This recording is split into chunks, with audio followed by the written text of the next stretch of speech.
Ladies and gentlemen, boys and girls of all ages, welcome to Stomp the Idiot. I am the idiot, aka the huge one, Dave Koco from DAVKSEO.com, and we stream live on twitch.tv/KocoSports, and this is sent in by a Twitcher, Twitter, and YouTuber. Golden Star Alex, thank you as always. All right, who was a wrestler you've been a fan of very early on in their career? I am a very old man, so there's a lot of them. And what are some of your favorite matches / memories of them? That is a really, really tough call. I'm about to see when I'm recording this. It'll probably be posted after. I'm about to watch the Great Muda's last match in Yokohama in a few hours. I'm just trying to record as many videos as I can and paste them out. But the Great Muda, I saw him in FCW, WCW, New Japan, All Japan, Wrestle One. The Great Muda is definitely one of them. Probably my favorite of all time. Kenny Omega, I caught on pretty early at DDT with him and Ibushi as Golden Lovers. Christopher Daniels, Scoot Andrews, a lot of guys down into Florida that worked their way up. I saw from the beginning. So yeah, there's a lot. But if I had to pick one, this is tough. This is very tough. I'm gonna go with Roderick Strong. He was in the Tampa Bay area. I remember him. I would go in the middle of Florida, middle of woods, and I'd see some really horrible wrestling. I think the place was called Joe Bob's. I mean, there were some stars in Joe Bob's, but for every one good wrestler, there was 98 shitty ones and one average guy. So Joe Bob's was something out in the middle of nowhere, and I remember seeing him, and he was like the Joker, the Jester. He dressed up as a clown. I was like, dude, this kid's got fucking potential. And then he teamed up with another wrestler, Cedric Strong, and they were brothers, kayfabe brothers. But Cedric was amazing. He was amazing. And just, man. Favorite match of his? Probably early on. I believe it's Scoot Andrews and Mike Sullivan. They go into this cage, and I've told this story a bunch, but it was a double turn that I saw in his small-ass garage, the WrestlePlex, IPW, did some legendary matches in there. And IPW, they had a cage match, and they did a double turn. So great.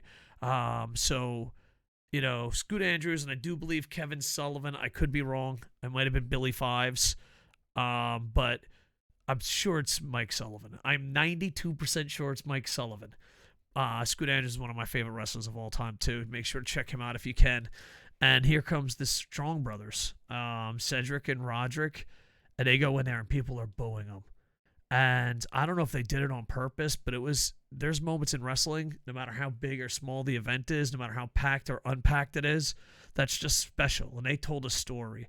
And Scoot Andrews and Mike Sullivan beat the living piss out of these very young athletes so much that the audience turned, and without saying a word, they beat them up so bad that people were booing the faces and cheering the heels.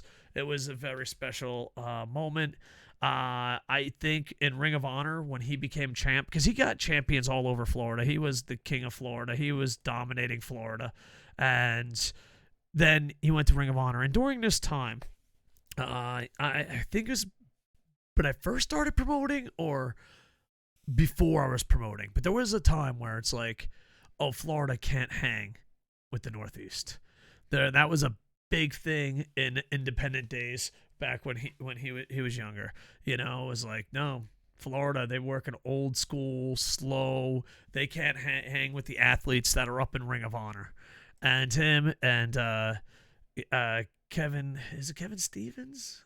Who the hell was... I'm sorry, I'm having a brain fart here. Just want to make sure. I think it's...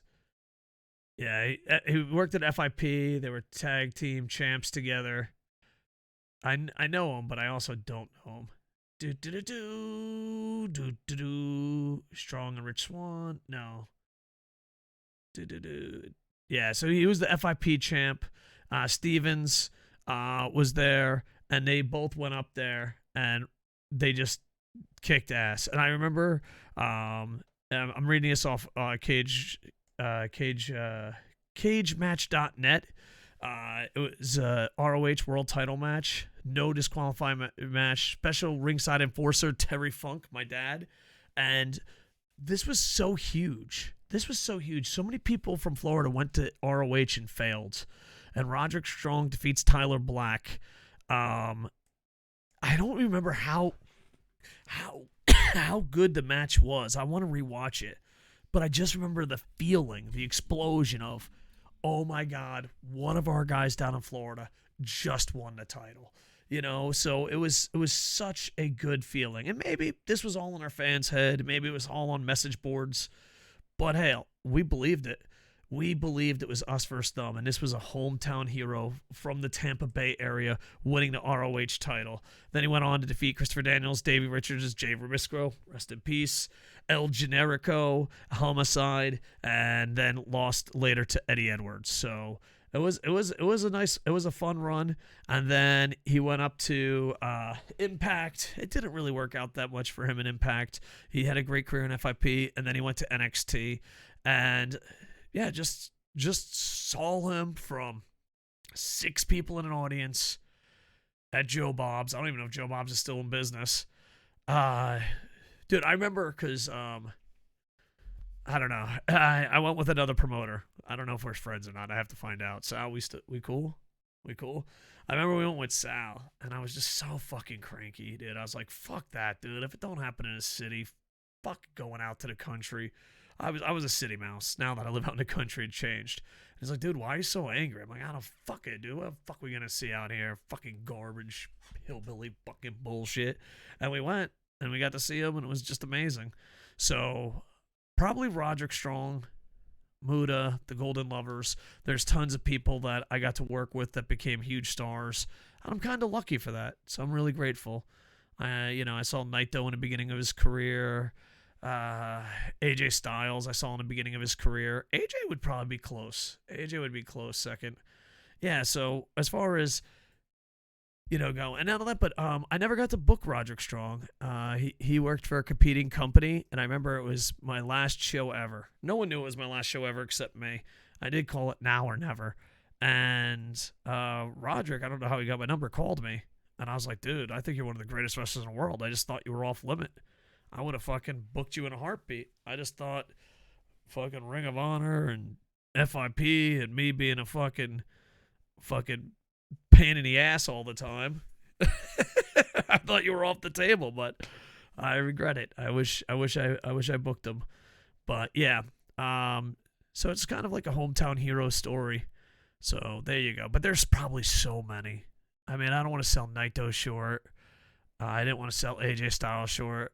Christopher Daniels, Eddie Torres, the IPW guys.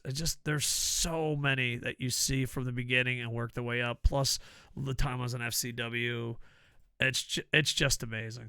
But I think Roderick, seeing him wrestle in front of 3 or 4 people, and then started. I always make the joke that a lot of people don't know he has a kayfabe brother.